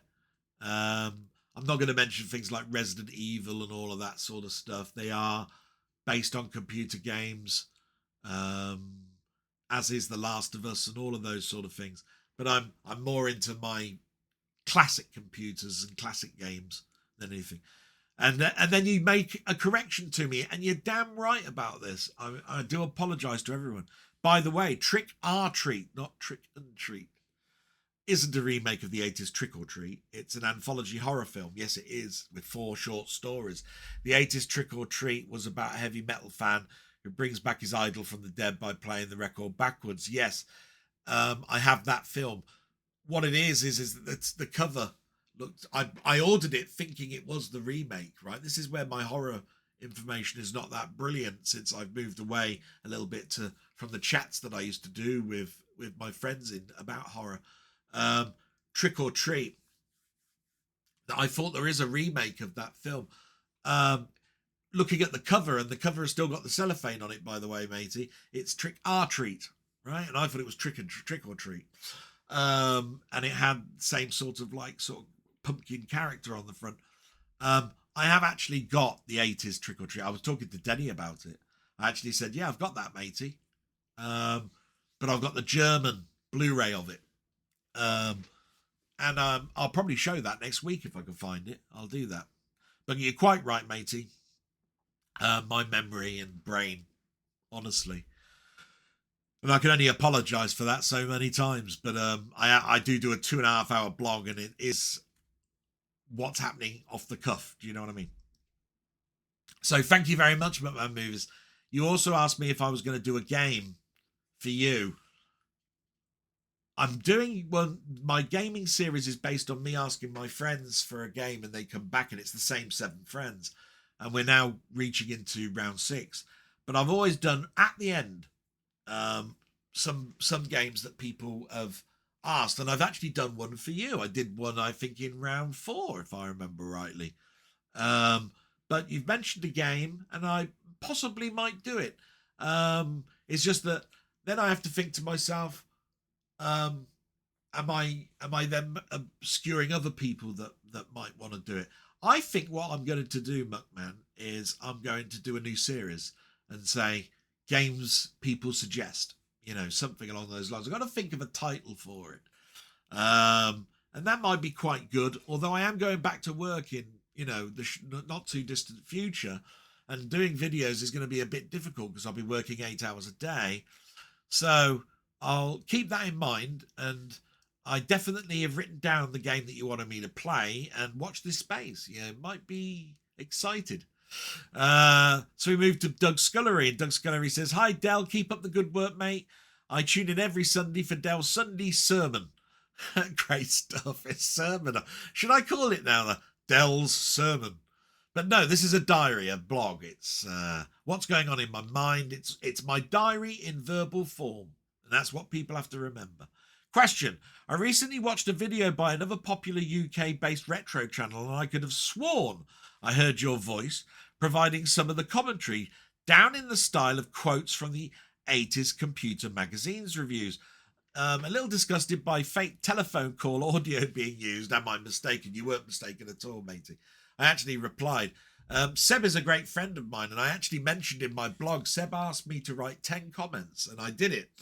The trouble was, it was straight after my heart operation in September, and I only had my phone at hand. I didn't have my microphone set up or anything, or sitting in front of my computer. I was actually resting in my seat, and so I used my phone and I spoke into it exactly as he wanted it, and then all I had to do was let go of the record button, and it instantly sent it to him. So it was like a one-take deal. And it probably did come across like it was done on a phone. I thought the microphone sounded all right. But if I was to do it again, it would be done with this Yeti mic that's right here that I'm pointing at that you can't see. And it would have been so much more professional. He did thank me for it. I think it came across okay, but I must admit I was a bit embarrassed because, I did it on my phone. And really, you have to do, you want the best for your friends. But I listened to it back and it didn't sound too bad. Obviously, it's when it transfers to putting it into a proper sound system, it sounds less and less. But Seb's Place, what a sight, what a guy, brilliant. A great channel, definitely worth going there. And we're down to the last comment, and it's from Sandy Ollier, and it's just one line that says, "No Spider-Man t-shirt. Oh my God, the world is ending." This is a Daredevil with a Spider-Man symbol. I hope that corrects. Last week, I had to do some ironing and I was behind. And I do the washing and the ironing of my own stuff since my mum is getting quite old now. And not really, you can't expect your mum to do all of that. And so, I got a little bit behind. And that's the comments. I hope you've enjoyed that. I certainly did. Thought it was absolutely brilliant. So we moved to watched on YouTube.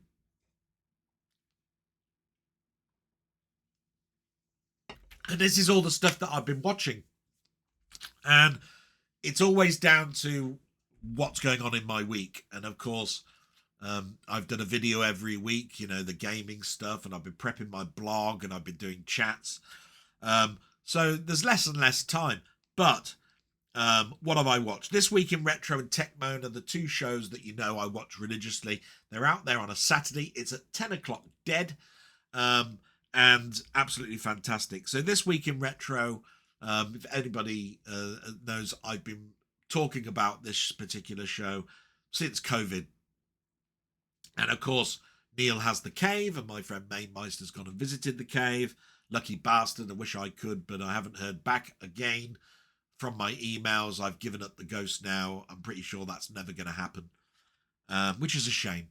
I'm not resentful, but I do think it's, you know, I feel sad that I didn't get just an email reply. And I'm prepared to pay. It's just I can only go in the week. So anyway, the subjects this week on This Week in Retro were Pour Some Sugar on Me, Copyright or Copy Wrong, and Second Best Space Sim Ever. Brilliant subjects this week. I listened to them all. Absolutely fantastic. And it was an hour of pleasure, really, for me to listen to those three subjects, because each one of them has had me pondering for a while, you know, about those particular subjects. That's great. And Techmoan, he did an hour-long special because he didn't do anything the week before. And this time it was on the 4-track stereo system, the history of it, repairing one, so showing how the mechanism worked. Riveting, really. I don't remember the 8-track stereo too much. I know that there was one in my dad's Ford console from the 70s. If anybody wants to know what the Ford console was, I think it was the precursor to the Granada. Always remember the Ford console because my dad turned the key and pressed a button to start the actual engine. I've never seen a car where you pressed a button to start the engine. It's always been turning of a key, you know. And that had an 8-track system because it had a great big, I remember the great big gap in the dashboard where you plugged it in. This guy that he must have bought it off of had an 8-track, had a 4 or an 8-track stereo in it. My dad never had any. So, oh no, he did. He had a couple. It came with it. That's right. It sounded all right. It's great. So that was brilliant. What else have I been listening to then? So there was one called BluJustin. Now, BluJustin is somebody who I've only just recently met. He was in the chat last week with Playtendoguy. I subbed to him instantly after the show, watched his videos. He does, like me, sort of like shows off my steelbooks. You know, he does it though as a monthly haul, you know, like those what have I bought in October type things. And he also does some unboxing. I don't do too much unboxing. I do it at the end of a capsule review. But I learned an awful lot by watching some of his stuff. It actually works. And he's heavily into his t-shirts. So definitely there. So he did September media pickups, which was brilliant. I watched that. That was brilliant. Stez Sticks Fix. I watch him every now and again. He's not a religious thing. It comes up when it comes up in my alerts.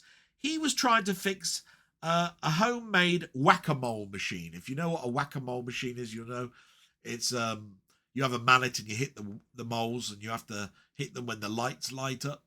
There was a home version and he tried to fix it and he got it fixing in the end. There was a couple of things wrong with it. There was a missing spring, a broken piece of plastic, and the I think it was an inductor or something to the phosphorus display of the score system. It needed a new one. He found that out by swapping them over, and then the same thing occurred. So he swapped them back, but took the broken one off and replaced it with another chip. So that was great.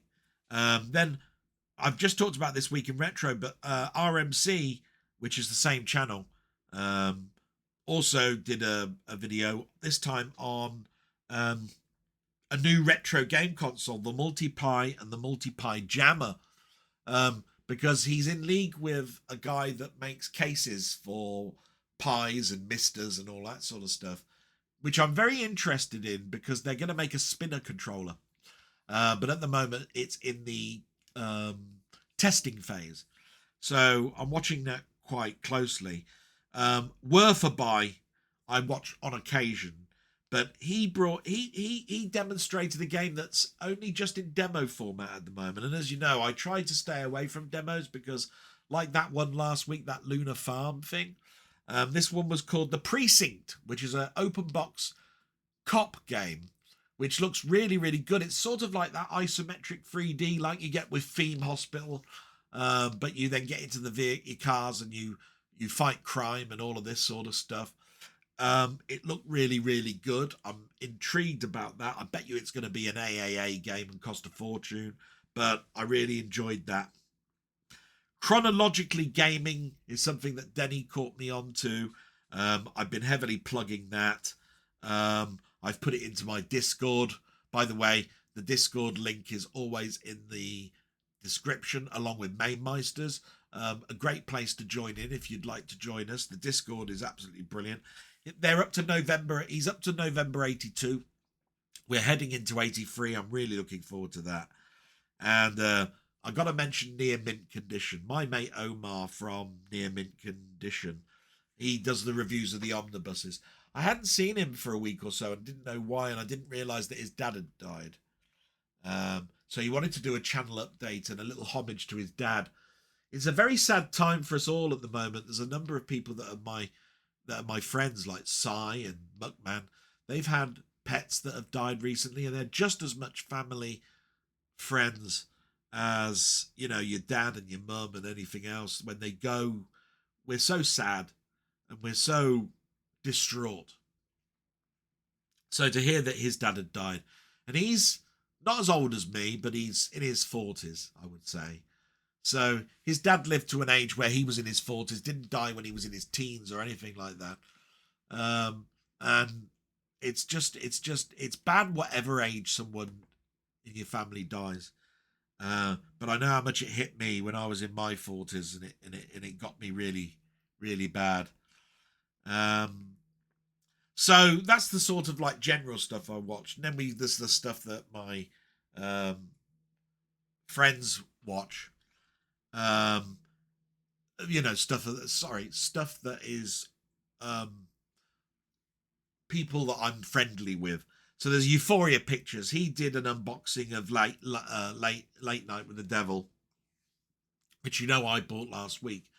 So that's the one I watched of his, because the rest of the stuff was stuff I haven't actually bought. So I didn't want to watch those in case I did buy them. So that Keith, as you know, has got a great channel on him, and it's of such high quality. It's definitely worth a watch. Then there's my friend Ian Hill, The Ramblings. What can I say about Ian Hill, The Ramblings? There are just to read out some of it. There's the top 5 horror films between 86 and 92. Maxine review. Doctor Who season 25 unboxing. Dark Victory review. Top 10 Hammer horror films. X-Files season 2 episode 20. Nicholas and Alexandra DVD. And then Live with Me. And like I say, Ian Hill, what a channel, and such a supporter of mine. Definitely one you need to subscribe to. And I just need to pause just once more because I've had a phone call and I just need to check it. So I'll be back in just a moment. And I'm back, and I have to apologise, but I also have to laugh because actually that was my boss from work wishing me well for my operation. Phoning on a Sunday. But it was such a nice call. So, you know, I'm glad I had it, and it's cheered me up no end that they're all thinking about me and they wish me well. That's just how things are. You just want to be able to think good, happy things. And I was talking about Ian Hill, and what can I say about Ian Hill that other than, you know, such a great guy, supports me left, right, and centre, and, you know, look at his output. I mean, how you could not go to that channel and not have something to watch. It's just ridiculous, really, to be quite honest. So we moved to Salute, my friend. We moved to Playtendoguy, who I had, like I said, I had a chat with on his channel last week. So last week he did a top 10 horror films of 2024, and he did a quiz on Thursday, which I couldn't get involved with, unfortunately. But apparently it was a major success because he was talking about it on Saturday. And on Saturday I had a great chat and met the next person I'm going to be talking about. His name is Jamie Powell, but Playtendoguy, what a guy. I've been around him now for over a year, on and off with his channel doing chats, but I've known, and he's been on my channel as well, and we've talked about games and so forth. Such a knowledgeable guy, such a likable guy. Got a great girlfriend, Amy, as well. Fantastic. So the person that was on with us on yesterday was Jamie Powell. And what a funny, nice guy. I've subscribed to him and I've watched his channel on and off. But he's the sort of person that does hauls and, like media hauls for films, stuff that he's picked up, and little skits and stuff. But he's got a separate persona, a character that he plays. And he puts on a wig on and he talks in a funny voice, and it's just funny. It's just funny to watch because I've always thought that I've had a second persona, you know what I mean? But I've never sort of like shown it. This guy sort of does that. And it's just nice to have a laugh, when things are just so miserable all the time. And so definitely Jamie Powell, his name is, and definitely sub to him. Like I say, I've been a sub to him for a good 4 or 5 months now. And I've enjoyed it. And then, of course, my friend Mamemeister. What can I say about my friend Mamemeister? Absolutely fantastic. One of my oldest friends. He's done a nice and nasty podcast this week. He didn't do a Friday waffle this week, but he has said that he hasn't got anything to say. He won't be doing those. So, I look forward to maybe a Sunday stream or something from him shortly. He's never that far away from having a video out. And I forgot to mention, by the way, Seb's Place. I mentioned him earlier on. I do apologise for that. He brought out a video this week about a 16-year-old who worked for Ocean, and he wanted to talk about how he got into the industry, what he did, and how he got helped, and what he does now. Which was a very interesting documentary, one that I was riveted to, really, because I like all of those type of things. I've learned so much, though, because with I bring this up around as closeness of Mamemeister, because with Mamemeister I've done some I've been involved with the 12-hour marathons that we've done. We've interviewed people from Ocean, so I sort of know what was going on, and I've heard the stories about what went on at the actual place of work and all that sort of stuff. So definitely give all of those a watch. And then we move finally to your YouTube. That's the stuff where people are part of my Discord or Mamemeister's Discord. I've known them for a while and have fantastic channels. They're ones that I wholeheartedly subscribe to. Every single one of these I am subscribed to. And we've got just make sure I haven't finished here yet. So the first one that we've got is Down the Rabbit Hole. So Down the Rabbit Hole did an Atari Lynx Gauntlet. You play as a nerd. That's what the actual title was called. That was interesting. Haven't seen the Atari Lynx's version of Gauntlet. Weird looking at it in sort of like portrait mode. Really quite weird. And then he did a talk about Star Frontiers. And Star Frontiers is one of those D&D games. I mentioned it before that I never really got involved with. I like listening to those discussions, but I get a bit confused over what the discussion's about because I never actually played the game. So that was great. Then we've got Robert's Retro Gaming. What can I say about Robert? Oh my God, he is royalty. I've mentioned that a lot of times. He is the king of Canada, as far as I'm concerned. And his output, oh my God, let me just read this out. Minecraft Play episode 123, Minecraft Skyblock Play episode 27, C64 gameplay of Slapfight, Atari ST gameplay of Zenon and Extrapator, which, by the way, when he was playing that, the title tune was from Sanction. I did mention that too. SNES gameplay of The Tick, Spectrum gameplay of Raston, Atari 8-bit play of Leaderboard, Breath of the Dragon, and Irizu, I think it's called. Grizu. That's right. I mean, you total that all up. That's 1 or 2 titles a day for a week. Such a great amount, but so much fun to watch. Oh my God, the amount of things I learned from that. And equally with my friend Steve's gaming. I mean, like I said, you know, Steve is like a brother to me. Always looking out for me, always giving me words of encouragement, always bringing my name forward in case somebody turns around and says, I'm having trouble thinking about a person that might be able to help here. Do you know of someone? He'll go, oh, try Dell or try Ponder. He'll do all of that. Brilliant. Anyway, what's he done this week? Oh my God, man. Slow down, you little shit. Foundry, episodes 13 to 19. Ballyastricade Games. Homesoft, episodes 14 to 17, I believe now. It was 16 when I last looked, but it's 17 now.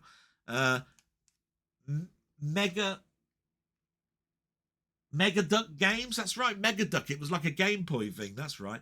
C64 gameplay of Bubble Ghost and Hell's Bells, Supervision Games, and BBC Games Never Played Parts 1 and 2. Jesus, man.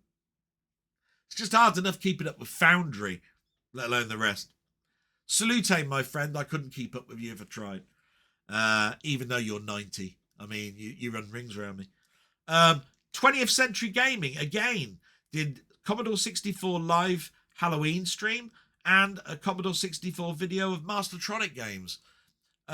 Absolutely a joy to watch Mark from 20th Century Gaming. Absolutely brilliant. Enjoyable to watch. Colin Jones, aka Ponder, did his blog this week. Always a joy because he does his once a month. Well, it's once every 3 weeks, I believe. And he's doing his high score challenge of Gallagher 88, a great arcade game. Gallagher 88, yeah. Absolutely have fun playing that. I've mentioned Seb's Place already. Sorry, I got mixed up on the page before. I was putting stuff that's supposed to be in your YouTube into my YouTube. That's probably because I was doing it late last night. I do apologise for that. Definitely watch Seb's Place. He did that 16-year-old working for Ocean. LFC Gamer and Vlogger's back doing his blogs again. He's done it another one for the second week running. Absolutely brilliant, worth watching. And you know my mate Mamemeister. Oh my God, Alan, you're my mate. So glad that you're in my life. Thank you very much for doing your blogs. And that's the end of this blog, other than to show you what I've bought. So, and I do apologise that this is so late as well because I've had so many interruptions. But you're going to see some trailers of these. But what I watched this week is The Autopsy of Jane Doe. Absolutely brilliant film with Brian Cox. Mamemeister will tell you that Brian Cox is one of his favourite actors. That film I've watched a number of times.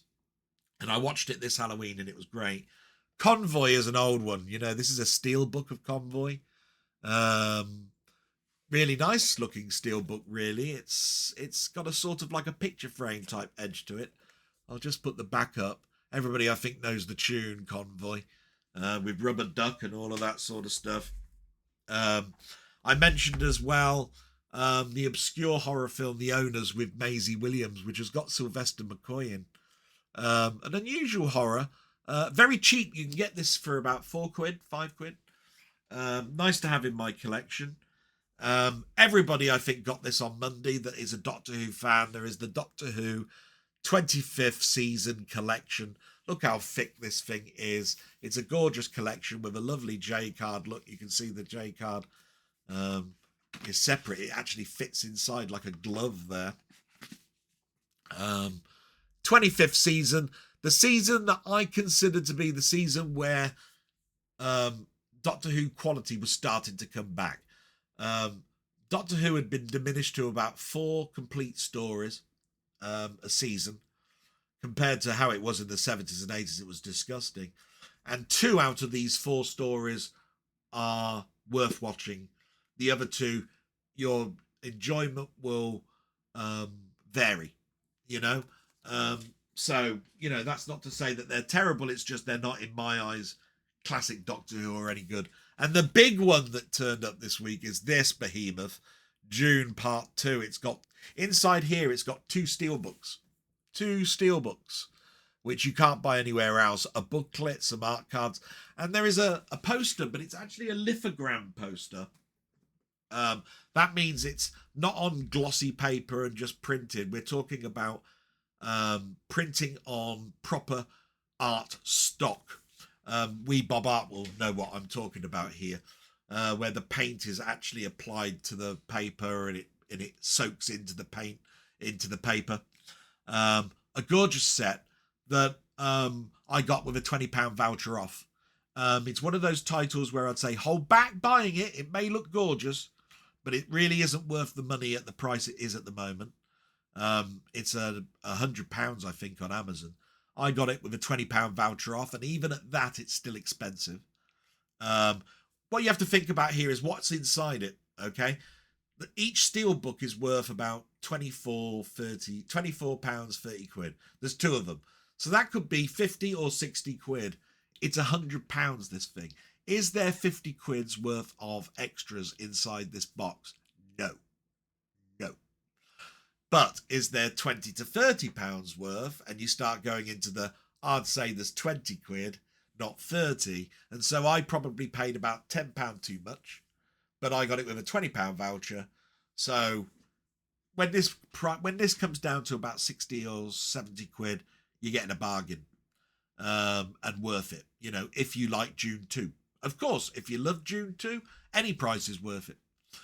That's it. So we're going to go down to the media playback section. I'm going to turn the microphone off and you're going to watch some trailers. Not so many, because if you look there weren't many films that I bought this week. So I'm going to shut up now and you can watch some trailers. Hopefully you'll like them.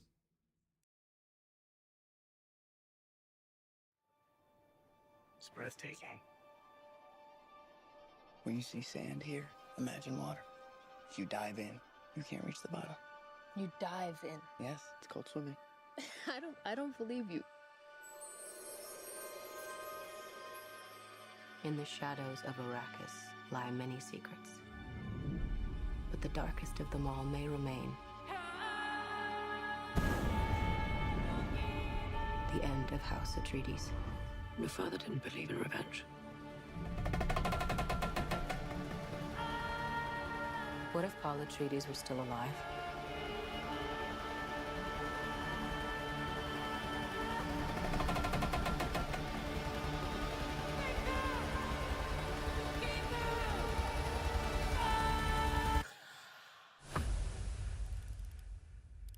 Have you ever had a dream about your first ride?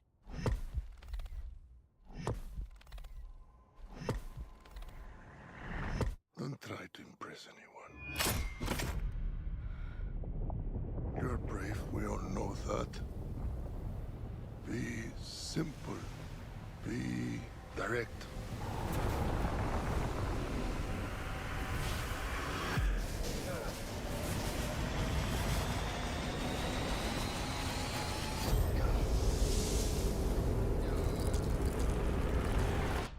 Nothing fancy. I understand.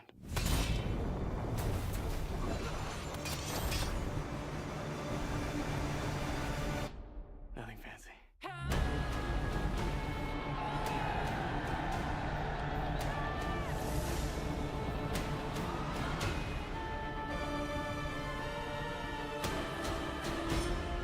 You will never lose me, Paul Atreides.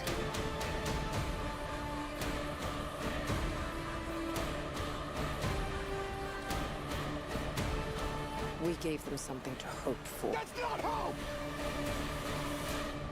May thy knife chip and shatter.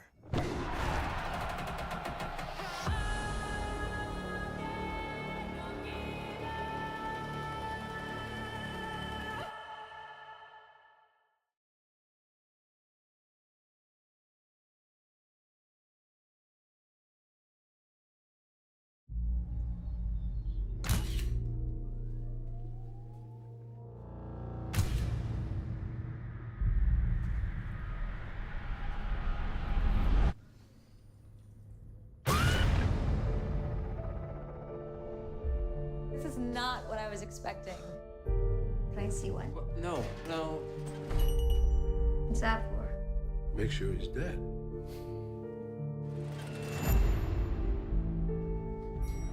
Sheriff. What happened? No ID. No fingerprints in the system. For now, she's a Jane Doe. He needs my help right now. 11 o'clock, I'm all yours. Subject is in her mid to late 20s. Hair brown. Flood warning now. Eyes gray.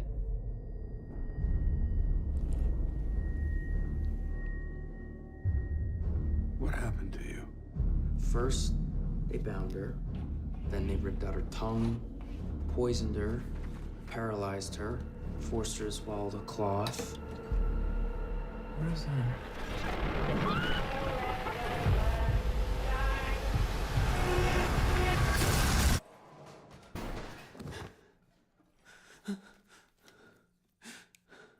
Dad?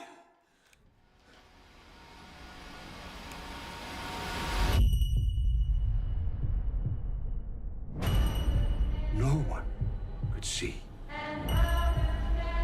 what we have seen.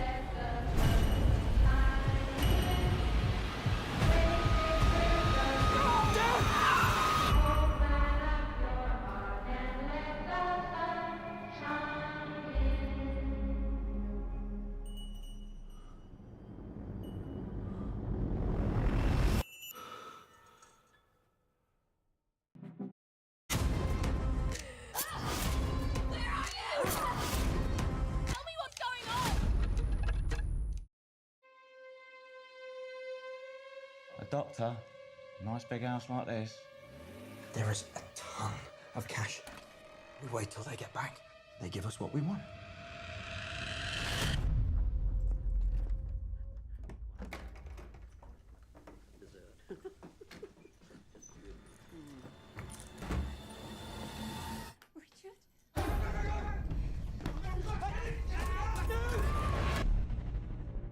I want to get out of here, Nathan.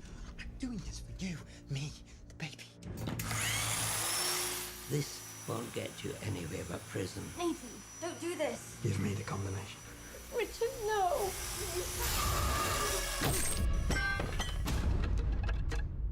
We have to get into the hospital.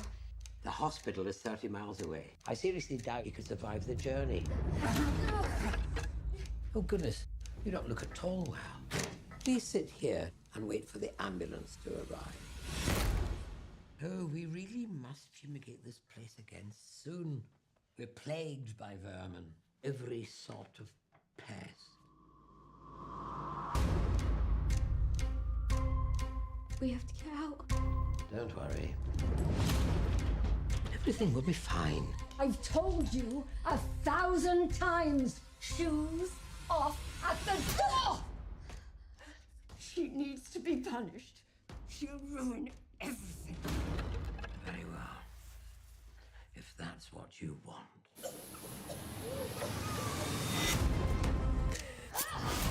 Where are you? Tell me what's going on! Just a few minutes more, and then a lovely long sleep.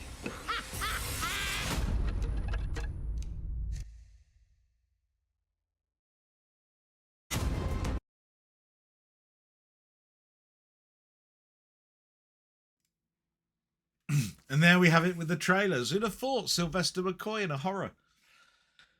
After the phone call that actually happened to me earlier on, I'm in a much chipper mood. I was always happy to come and start doing the blog. I was dreading more about talking about the negatives, but I'm in a playful, happy mood at the moment. And that comes from guys like and gals like yourself that watch this blog. Wish me luck is all I can hope for from anybody for this Tuesday. It's going to be a bit of a struggle for 2 weeks, and then I should be on the mend. And I've just told my manager that, and he's very happy. He said he wished me very, very good luck. And all I can say is it's onwards and upwards. I've got such great friends out there. Steve, I just want to mention Steve and Robert and Playtendoguy and Ian Hill, the Ramblings in particular. Such great support. Sorry this one is so late. It's just so many things that have happened with the lead up to my operation. So see you on the other side. Let's hope this isn't the last one. I'm pretty sure it won't be. And watch out for some other stuff. And a big thank you from my heart, from me to you guys. You make all of this worthwhile. Thanks very much. Bye-bye.